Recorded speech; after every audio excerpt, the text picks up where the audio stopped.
Me llamo Yomar Rodríguez. Podría decirse que tengo dos formas de entender el mundo a partir de mí misma, pero una sola al mismo tiempo. Entonces soy Yomar Rodríguez como promotora de lectura y soy Lilian Silva en la escritura, pero las dos comparten el mismo oficio, que es el de los libros. Me dedico a la promoción de lectura desde hace ya 19 años, con este año, y ha sido como mi oficio y mi profesión. Así lo asumí, con todos los retos que conlleva el hecho de mantenerse en un oficio que parece un poco quijotesco, pero que al mismo tiempo me ha permitido entender mi propia vida como ser humano, desde mi perspectiva de mujer, pero desde todo lo que podemos hacer como humanos, podría decirse. Vamos a jugar en este ejercicio. Te propongo un juego. Vamos a hablarlo como si estuviéramos leyendo un libro. ¿Cuál es el título del libro de Yomar Rodríguez? El título del libro de Yomar Rodríguez... Uy, yo soy pésima para poner títulos, o pues conmigo misma, a mí me cuesta. Soy buena para poner títulos en los talleres y eso. Bueno, yo diría que sería algo así como que... yo tengo dos libros que estoy, digamos, tratando de escribir, y yo creo que uno es Yomar Rodríguez y el otro es Lilian Silva. De Yomar Rodríguez podríamos decir lo que son Las cenizas de la insomne, y el de Lilian Silva... No, pero tacho remacho, ¿por qué? Sí. Okay. Bueno, ¿por qué? Porque Yomar Rodríguez es una persona que desde niña ha tenido insomnio crónico. Ha sido algo que siempre me ha llevado a tener múltiples interpretaciones de la luz y de la sombra, porque tengo que dormir a veces a horas distintas y tengo que hacer cosas a horas distintas debido a eso. Entonces muchas veces esos horarios que son de claroscuro me han permitido escribir, leer, ver películas y hacer todos los trabajos que a veces resultan un poco más azarosos en las horas del día. ¿Por qué cenizas? Porque bueno, es una comprensión que tengo de la vida. No todo puede ser quemado, y es el hecho de entenderse como algo más efímero. Entonces creo que por eso sería las cenizas, porque es lo efímero frente a lo perecedero que pueden ser la vida y los sueños. Listo, ese es el de Yomar. Okay, sí. Ahora, Lilian, ¿cuál sería el título de ese otro libro que se llama Lilian? Bueno, con ese había pensado en Las revueltas del silencio, que es otro libro que estoy llevando, que tiene mucho que ver con la persistencia y la resistencia. Ese Lilian y ese Silva vienen a raíz de persistir en seguir haciendo las cosas que me gustan dentro de la escritura, pese a los avatares que tuve durante mucho tiempo frente a entender mi propia escritura, mi propia acto de fe en mí misma.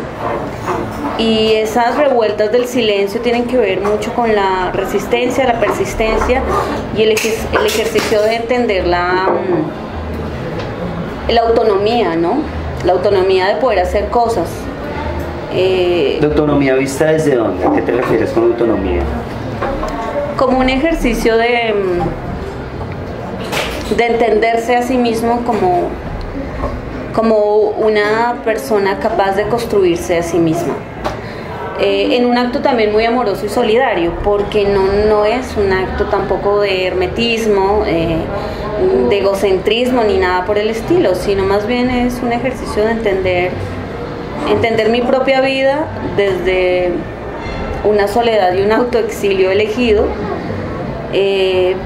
pero construyendo constantemente a partir del silencio y revolcando un poco el silencio que es tan necesario, para mí lo es, pero entendiéndolo desde una dimensión en la cual se hacen necesarias las palabras, se hace necesario el decir, el contar, el transmitir y el generar también en el otro un diálogo. Entonces esas revueltas del silencio son una constante en mí, porque tanto el silencio como la ausencia, como el autoexilio, como muchas cosas que son palabras que tienen unas categorías fuertes para mí, me han permitido forjar un poco lo que escribo. Y Lilian Silva básicamente es la que escribe en mí, ¿no? Yomar tiene otra vida activa, tiene otra sintonía, y como que yo lo vi de una manera en algún momento, como que puse este nombre porque me quería alejar de cosas, pero bueno, uno nunca puede cerrar de todo el círculo, y porque igualmente el mundo es muy pequeño, y sobre todo en este lugar, en este país donde uno siempre se encuentra con las personas que uno no quiera volver a verlas, pues se las encuentra. Y ese Lilian Silva fue una construcción también de alejamiento con muchas cosas, pero creo que la situación no era por ese lado, y se han dado como la coyuntura de que Lilian Silva es la que escribe y Yomar es la que ejecuta los oficios y trabajos. Tienes entonces estos dos textos. ¿Cuál sería el epílogo de ese libro? Entendiendo epílogo no como una construcción literaria propia, sino como, por lo general, no siempre, pero por lo general los epílogos son de otros referentes literarios, artísticos. ¿Cuál sería el epílogo de esos dos libros? Empecemos con Yomar y luego nos vamos con Lilian. Bueno, yo nunca había hecho este ejercicio de separarme en dos de una manera tan tangencial. Sí, pues digamos que no, nunca lo había hecho, aunque debo decir que, por ejemplo, las personas que me conocen como Yomar nunca saben que yo soy Lilian, y al revés, lo cual me parece, a mí me ha gustado, ¿no?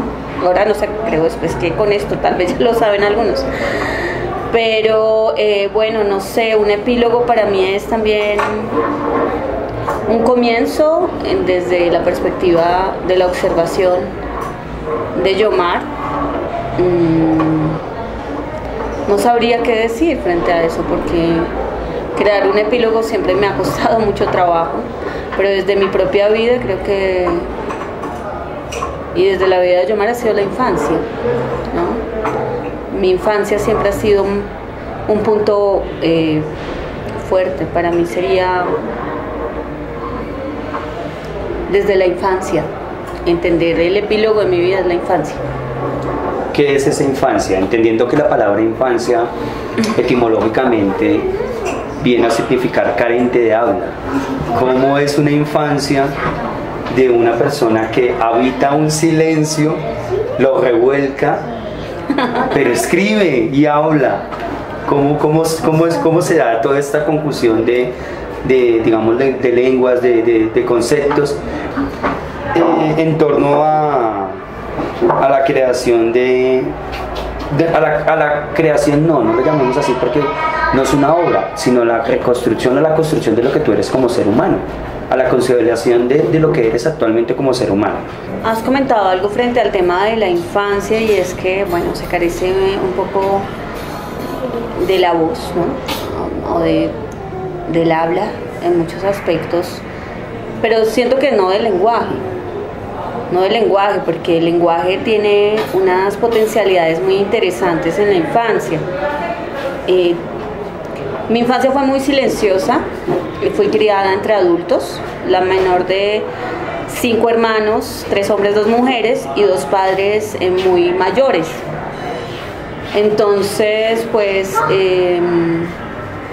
fue un experimento para mis hermanos mayores y su compromiso político muy de izquierdas, y eso me permitió crecer desde un propio lenguaje, y tuve la autonomía de crecer dentro de un contexto familiar muy amoroso, muy cargado de juegos y compañías, pero más autónomos, más silenciosos, más solitarios, quizás porque yo tenía que emprender mi propia aventura.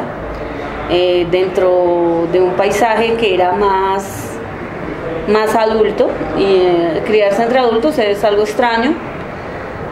Donde vivíamos no habían casi niños, el barrio era un barrio que se estaba realmente formando en Suba, y pues igual eso me hizo un poco alejana a los niños en su momento, ¿no?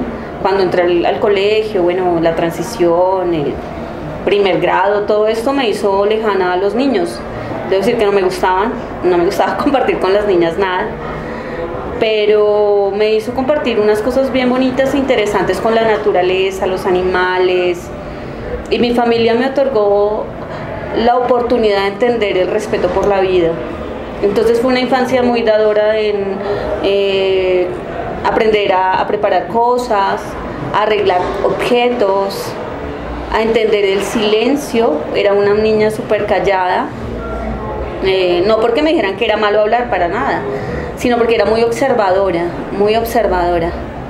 Me gustaba más observar que hablar en esos días, y creo que fue mi primera etapa hasta los 13 años, donde ya pues bueno, los cambios hormonales y todas esas cosas lo ponen a uno más vivaz, y con todo lo que traía de la infancia pues ya hablaba un montón, e igualmente pues también me preocupaba mucho por el otro, y por eso es que en ese momento sí callaban. Entonces tenía amigas que callaban demasiado y yo hablaba por ellas. Entonces creo que la infancia fue un espacio de tiempo en mi vida muy significativo, porque me permitió observar, ser observadora, y observadora con unos ojos de asombro, ¿no? De asombrarse frente a la vida que crece desde una planta hasta un perrito, un ave, un gato, las gallinas, desde todo en sí de la vida, que es muy cotidiano, pero que al mismo tiempo en nuestra constante persecución por entenderla,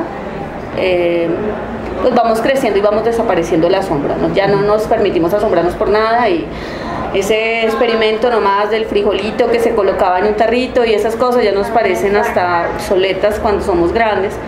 Entonces pienso que mi epílogo es la infancia, porque es mi crecer también, y es donde arranca también un poco mi vida. Yo tengo etapas de mi vida que son fuertes, dolorosas,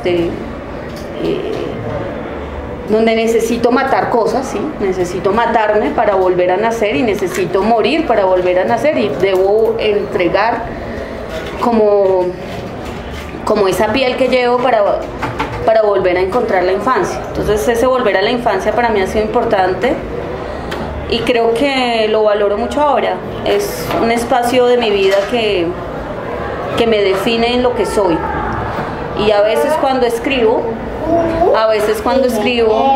o por lo menos en este último tiempo, Las cenizas de la insomne es un libro que habla sobre mi infancia, habla sobre mi familia, habla sobre mis espacios. O sea, podríamos hablar de que el epílogo infancia es como una Yomar y a Lilian.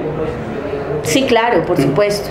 Pues yo digo que los he separado, tal vez desde una dinámica en la cual me ha permitido crecer y ser un poco más organizada también, porque nunca he sido disciplinada, no, jamás lo fui, sería una mentira decir que ahora, pero digamos que tengo unos tiempos y unos espacios, y cuando soy Yomar, dentro de la promoción de lectura, las bibliotecas y todas estas cosas, pues soy igualmente Lilian. Lo que pasa es que Lilian es como alguien que se da unas licencias un poco más grandes, porque pues es el espacio-tiempo donde yo escribo y como he publicado con ese nombre, ¿no? Digamos que en algún momento publicaré como Yomar, porque esa soy también, solo que Lilian me permitió también publicar, me permitió escribir, me permitió hacerme a una idea de lo que también soy, porque yo pienso que en realidad nosotros somos múltiples voces por dentro, y le di una voz a esta persona que también soy, le di una seguridad al escribir, y me permití ser también a través de alguien que quería un poco evadir, que era Yomar en esos días, ¿no? Cuando Lilian Silva sale en el 2010, más o menos, si te digo un poco antes, 2009, que es cuando entró al Facebook y decidió abrir un Facebook, ¿no? Yo no tenía Facebook y no quería abrirlo, estaba en contra de ello. Pero pasaron muchas cosas en esos días, en muchos aspectos de mi vida, y Lilian Silva G surge como Lilian, por Liliana, que es mi segundo nombre, Silva por José Asunción Silva, uno de mis grandes amores en la poesía desde la infancia, y en el Facebook hice G, por los 3 poetas que más me impactaban en esos días y que me siguen impactando, que son 3 expresionistas alemanes, que son Georg Trakl, Gottfried Benn y Georg Heym. Y pues en ese momento de mi vida esos 3 eran como una latencia muy próxima a lo que yo estaba viviendo, sobre todo Georg Trakl. Y también por el G de Gatos, que también han sido como mis compañías más acertadas desde la infancia. Volvemos a ese término. Pero yo creo que yo soy una sola, las personas que me conocen lo saben. Simplemente es una forma de repartir mi tiempo. A veces toca ser Lilian para poder escribir. Yomar tiene que trabajar. Comprendo. Digamos que esto nos da un epílogo y nos abre unas posibilidades. Vamos por ese primer capítulo y lo voy a llamar así. Estoy siendo atrevido, digámoslo, que en el sentido de taxonizar este escenario, de entenderte y de conocerte. ¿Cuál fue tu primer asesinato? Wow.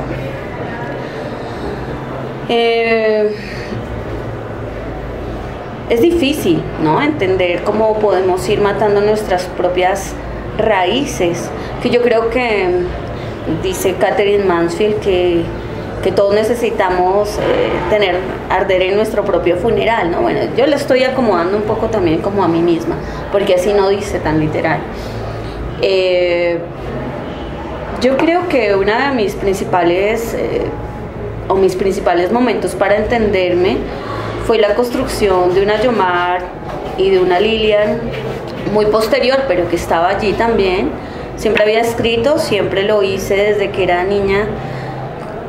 Tenía muchos cuadernitos donde dibujaba y esas cosas, porque bueno, yo no pretendía de que la escritura fuera algo en su momento tan necesario, pero siempre escribí porque era mi forma de hablar. Es decir, era muy silenciosa, pero tenía que anotarlo todo, y entonces conversaba a través de lo que escribía. No era precisamente un diario, porque no entendía la palabra diario sino hasta mucho después, pero era mi forma de llevar un lenguaje con mi propia inocencia y con mi propia curiosidad. Pero más adelante lo entendí también como una capacidad de ir revolcando cosas que yo traía y que no me daba cuenta. Entonces creo que la primera oportunidad que tuve fue cuando empecé a escribir ya cosas que me parecían sustanciales en mi vida, como los cambios corporales, ¿sí? Pero desde una perspectiva no erótica ni sexuada, sino desde una mirada en la cual no comprendía el contexto de lo que vivía. Entonces empecé a dejar un poco atrás esa niñez guarecida dentro de una cajita que quedaba allí para siempre, pero no pienso que la haya asesinado como tal, sino que la guarecí. Pero pienso que ahí cambió la mirada cuando empecé a entender mi escritura, empecé a entender que sabía algo y tenía que entenderlo a través de la escritura. Y eso ocurre, no sé, a los 14 años más o menos, y ese fue como asesinar un poco esa niñez que llevaba por dentro y que sabía que no era una construcción que en ese contexto me permitía realmente tener una seguridad. No estaba siendo bombardeada por un contexto de elementos de adolescencia, de personas que llegaban a mi vida, de un colegio muy católico, de un contexto en el cual yo crecí, que fue una familia muy contestataria, y pues donde me permitían ser yo, pero en el colegio no. Entonces como que era siempre una ambigüedad eso, como llegar ahí no era como el mejor lugar, pero tenía que hacerlo bien. Entonces, digamos que fue como dejar atrás esa Yomar guardada en la casa, guardada en una cajita que muy recientemente volví a abrir, pues bueno, de unos años para acá. Y ese fue, digamos, ese dejar ese lado tierno, ese lado de asombros, creo que fue el primero, ¿no? Ya después vendrían otras cosas que fueron un poco más complejas. Y tratando de asimilar lo que me estás contando, ¿cuál es tu primer encuentro como Yomar con la literatura? ¿Cuál es tu primer momento como Lilian? Porque siento que yo sí diferencio, sí. Sí lo percibo diferente, en cierto sentido, más que en lo esencial, en que siento que Yomar hace una promoción de lectura. Y ese oficio de promoción de lectura no necesariamente tiene que tener un vínculo con la persona que escribe, o con el poeta, o con el escritor. Sí, por supuesto. Entonces, en ese orden de ideas, siento que ahí es donde encuentro una diferencia. Sí, más allá. ¿A qué voy? Digamos, como promotor de lectura, en mi caso, tengo unas afinidades literarias muy diferentes a las que tengo en relación a lo que yo escribo. Porque lo que escribo es como más íntimo, mientras que la promoción de lectura para mí es lo más extrovertido, por decirlo así, un ejemplo, ¿sí? Okay. Entonces, en ese orden de ideas, pongámosle un capítulo, Yomar y la literatura, ese capítulo de Yomar y la literatura, y otro capítulo, Lilian y la literatura, como lectora, ¿sí? Como persona que difunde o lee y difunde, ¿sí? ¿Listo? Dale. Entonces, Yomar y la literatura, capítulo 2. Bueno, siempre leí desde niña, aprendí a leer porque mi hermana me enseñó a leer, me enseñó y fue muy dedicada. Aprendí a leer sobre los 5 años de edad, pero en mi casa no habían libros para niños, porque vuelvo y digo, estábamos en un ambiente de adultos, pero era un ambiente que sí se leía, mis hermanos leían bastante o leen bastante. Mis hermanas también, solo que otro tipo de literaturas un poco más, digamos, más suaves. Mis hermanos tenían unos contextos más políticos, ¿no? Más radicales. Entonces había una biblioteca también porque mi madre trabajaba empastando libros. Entonces ella trabajó muchos años de su vida en imprentas, en el centro, y entonces empastaba libros y todo ese oficio. Pues la había vinculado a traerse uno que otro libro también a la casa. Entonces algunos libros se los traía a la casa y ahí había una colección de literatura que venía de mi madre, ¿no? Provenía de mi madre, que era la parte de poesía, por ejemplo. A mi madre le gusta mucho la poesía. Entonces ella le gustaba, o las coplas, le gustaba todo esto que tenía musicalidad. Pero la parte de los libros era más política. Digamos, el volumen más grueso era político, y había una biblioteca que era pues de mis hermanos. También habían cosas asombrosas, que era lo que más me gustaba, que era la parte, pues esto de los grandes misterios de la humanidad, donde estaba el Círculo de las Bermudas, donde estaban los ovnis, todas estas cosas que me parecían increíbles. Y además siempre me gustó mucho el arte que traían esos libros, por los grabados, y me parecía maravilloso. Y la literatura de terror me apasionó mucho desde ahí, pues desde eso, misma capacidad de intimidarme. Entonces yo empecé con la lectura como Yomar, con algo que, digamos, decía, no, pero ¿cómo puedes haber leído algo de eso tan chica, ¿no? Pues me lo han dicho, pero pues para mí no existe, y debo decirlo, una diferenciación entre la literatura a ninguna edad. Uno puede leer lo que uno se lee la gana, y así lo he entendido desde la promoción de lectura. Entonces empecé a leer El quehacer de Lenin durante esa época, y empecé a leer un poco también la Divina Comedia, y empecé a leer la literatura colombiana que había en casa. Todo desde la ignorancia, pero desde un asombro sensible de ir anotando palabras nuevas. Mi mejor amigo fue el diccionario, lo amé profundamente y todavía lo amo mucho. Me fascinan el entender los significados de las cosas, saberlas nombrar. Me parece maravilloso encontrar palabras nuevas y encontrar las mismas palabras pero con otras dimensiones. Entonces venía de una familia que era muy política, como lo he dicho anteriormente, entonces esas lecturas me acercaban también al diálogo con mis hermanos, ¿no? Que son como mis referentes más grandes y seres a los que admiro profundamente. Entonces ese diálogo era muy político y era muy exigente además, ¿no? Porque ellos les gustaba mucho, mi hermano mayor sobre todo, le gustaba mucho ponerme esos pequeños retos conmigo misma, ¿no? Muy políticos, como ponerme a analizar cosas, qué pensaba de una cosa, qué pensaba de la otra, aprenderme las capitales del mundo, ver mapas, todas esas cosas para mí también son una forma de leer, ¿no? Entonces fueron mis primeros aprendizajes de lectura que los valoré mucho más posteriormente porque pues no sé, sí fui una persona o es una persona que le gusta leer mucho, me gusta y debo decir que soy más entregada a la lectura que a la escritura, pero sentí que la lectura empezó siendo algo que me permitía asombrarme con las palabras. Para mí las palabras son algo que no me cabe en la cabeza, que uno pueda saber tantas cosas, pueda enlazarlas una con otra y pueda decir tantas cosas y al mismo tiempo no decir nada. Entonces eso me parecía fascinante y creo que la lectura viene desde ahí, bueno, y la lectura también de las cosas, ¿no? Porque uno dice, no, es que solo eran libros, no.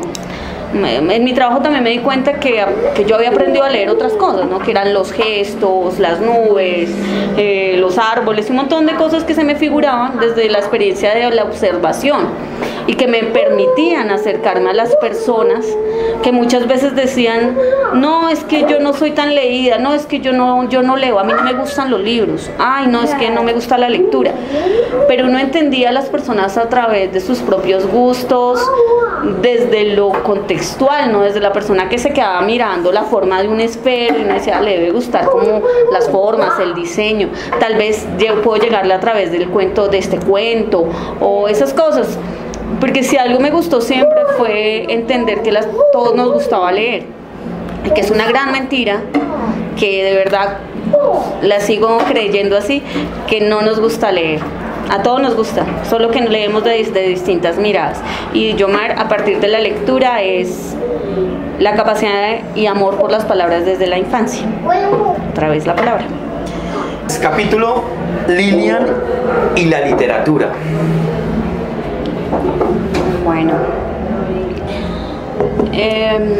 Bueno, Lilian, como lo dije anteriormente, es como la estructura de un pasado que quería romper, un pasado que me parecía como una piel bastante voluminosa e innecesaria y que de cierta manera yo misma me lo había impuesto, como sucede con todos, ¿no? Nos asumimos unos equipajes bastante pesados en la vida y de alguna u otra manera algo nos hace darnos cuenta que está sobrando y que el peso ya no nos permite realmente dimensionar lo que queremos.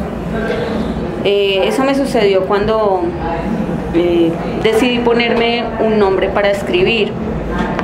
Al igual que muchas mujeres que se pusieron otros nombres para escribir, como George Sand o no sé, las mismas hermanas Bronte, que a pesar de todo persistieron en llamarse.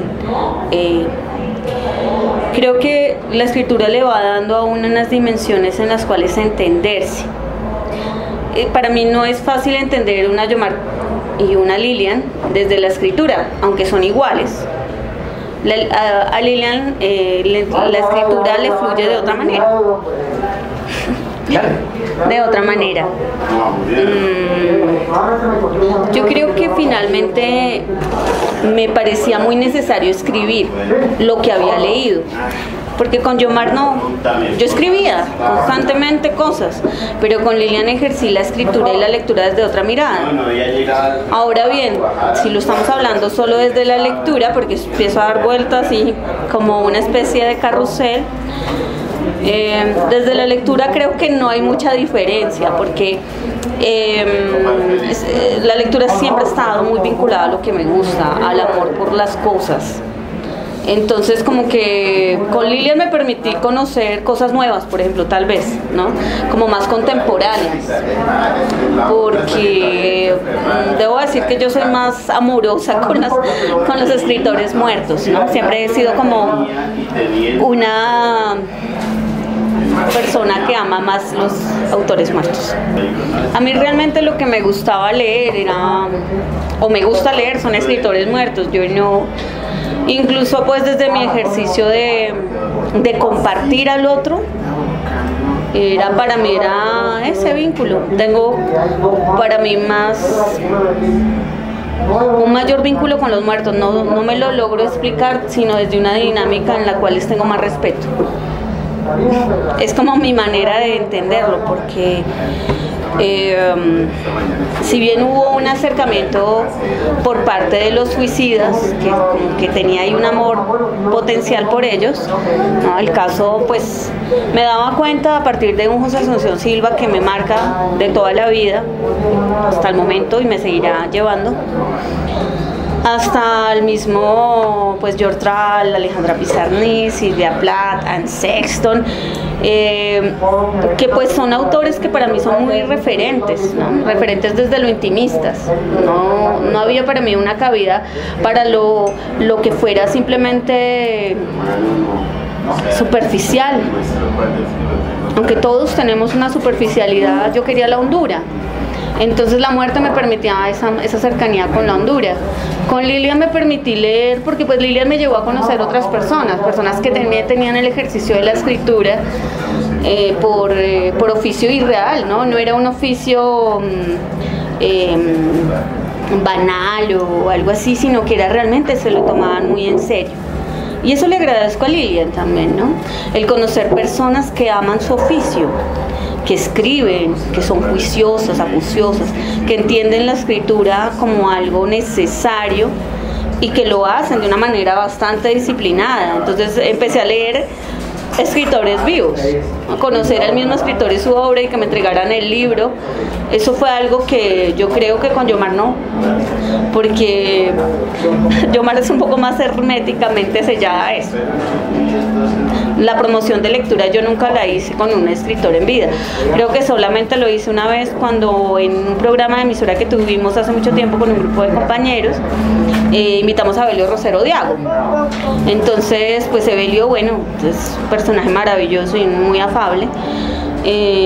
Pero el resto para mí era como que todo lo muerto era lo que me hacía sentir viva.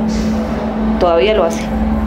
Entonces no lo veo así. En cambio con Lilian me permitió reconocer al otro también como lectura, ¿no? Como esa lectura de escritores contemporáneos que se volvieron también amigos, y que no los veía simplemente como escritores, también los veía como amigos, pero que no los podía leer simplemente porque fueran amigos. No podía. De hecho me costaba mucho trabajo. Pero su misma obra se defendía por sí misma, ¿no? Suena redundante, pero su obra se defendía tan bien que tenerlos como cercanos me parecía una maravilla, y agradecí eso de Lilian, que me permitió llegar a esas instancias donde invitaban a esa Lilian a algún taller o algún recital o alguna cosa, y pues bueno, me permitía también igualmente rechazar cosas, porque soy radical con muchas cosas, y esa radicalidad parte desde el amor que le tengo a los muertos, de que no quisiera que nadie los irrespete con banalidades, pero también me permitía conocer gente muy bella que realmente escribe con mucha lucidez sin perder el alma. Uno va recogiendo al escucharte una atmósfera, un ambiente, pues mi oficio es bueno, mi cercanía con las artes es el arte plástico realmente. Después de muchos años entendí y acepté que era así. Sí, una vez intenté jugar mucho con la palabra, encontrarme con la palabra, pero me di cuenta que lo mío era la lectura. Con relación a la palabra era leer. Escribir, me di cuenta posteriormente que lo que estaba escribiendo realmente quería pintar. Y eso para mí fue un batazo. Eso fue mi distanciamiento total a la promoción de la lectura. Ese fue mi divorcio con la promoción de la lectura. Pero bueno, ¿por qué te narro esto? Porque cuando esté escuchando o leyendo, busco configurar atmósferas o ambientes o espacios, tiempos. Y al escucharte, se va configurando un escenario. Tú miras una infancia de silencio, como revolcando esos silencios, muy solitaria, muy en un ambiente de antaño más que un ambiente contemporáneo. Ahora me mencionas la muerte como un escenario sacro en el sentido de lo poético, y todo esto va configurando el suicidio, como un escenario lúgubre, como un escenario oscuro, un escenario de oscuridad, no una oscuridad como algo negativo, peyorativamente negativo, sino una atmósfera, es un escenario del ser, del estado, del universo, que nos suscita o nos evoca otras cosas, dentro de ellas el terror. Sí, el terror no como una experiencia precisamente negativa o peyorativa, sino como una experiencia vital, como una experiencia de encuentro con algo que... Para mí el terror es, yo creo que una de las definiciones más hermosas es la que hace Lovecraft, como el sentimiento más antiguo del hombre y como el primero, pues porque uno teme a lo desconocido, realmente. Exactamente, ¿sí? Muy primigenio. Entonces, quisiera que me hablaras de Lilian inmersa en este ambiente de lo oscuro, de lo que entendemos como oscuridad, no peyorativamente hablando, sino como un escenario vital. Tú me narraste de una suba oscura. ¿Qué año era? Bueno, esa suba oscura es una suba de comienzos de los años 80, que es, pues bueno, la época de mi infancia, ¿no? Mi familia llega en los años 60 Suba. Llega a la parte de Suba, lo que se conoce como Tibabuyes, y en esa época pues no eran fincas, lo que había en casas muy separadas por territorios, digamos, con muy pocas vías, ¿no? Muy pocas vías. Y la nuestra quedaba en una posible avenida que luego se convirtió en la avenida Ciudad de Cali, y quedaba sobre la 139, que era como la vía principal en esos días. Pero en esa época no pasaban muchos carros, no pasaban muchas actividades sociales, ni no pasaba nada, y nosotros vivíamos simplemente allí. Era una casa que tenía 2 patios, y en los cuales pues digamos que uno, y lo voy entendiendo con el tiempo, uno siempre ve la casa de niño como una mansión, como un castillo, ¿no? Porque está como permitiendo reconocer los espacios, y hay unos espacios más oscuros, más grandes, como un poco misteriosos, porque hay cosas donde los adultos te dicen que allá no, que allá sí, que... Entonces como que ese mismo ambiente que era un poco campestre, de oscuridad, donde... se prendía la luz después de las 6 de la tarde, y eso, algunos bombillos, porque utilizamos velas en muchos momentos. Entonces hacía que la oscuridad fuera algo que para mí, si bien era cotidiano, también me generaba pues ciertos remilgos, porque yo quería ir al baño con luz, no quería ir sola, además. El baño quedaba lejos. Pero creo que la oscuridad estuvo presente desde la niñez con el mismo referente, niñez, asombro, porque me permitía pues curiosear, ¿no? Y bueno, mi madre estuvo muy presente allí. Mi madre siempre ha sido alguien que desde una educación muy católica como la que pudo tener como mujer, siempre ha sido muy rebelde. Obvio, tiene muchas cosas católicas, pero siempre la vi como una persona muy emancipada para su momento, ¿no? Entonces ella gustaba de relatar, al igual que mi padre un relator, sí, un narrador fascinante de historias de terror, el mejor. Era el protagonista de estas historias de terror, debo decirlo. Y mi madre, pues bueno, ella también contribuía desde lo místico. Entonces crecí como con esa idea de las historias que narraba mi papá de encuentros con el diablo, de brujas que habitaban su uva y que nos iban a bailar en el patio de la casa, con un montón de cosas que para las demás personas eran oscuras, pero que me parecían sumamente fascinantes, ¿no? Entonces, entender cómo uno va construyendo su propio folclore oscuro, eso me parecía como necesario.